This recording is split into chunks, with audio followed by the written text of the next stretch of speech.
What's really fascinating is how Ellis saw these social reforms as a logical progression. He kind of charted this clear path. You start with the external environment, right? Cleaning the streets, the sewers.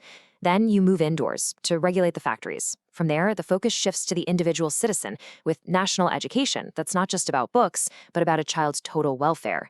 And finally, that care gets pushed all the way back to the very beginning of life, with support for infants and mothers. It's this really deliberate march from the outside world inward. Building on all these reforms, Ellis identified what he believed was the true engine of social evolution, the changing status of women. For him, this was absolutely central to building a better society.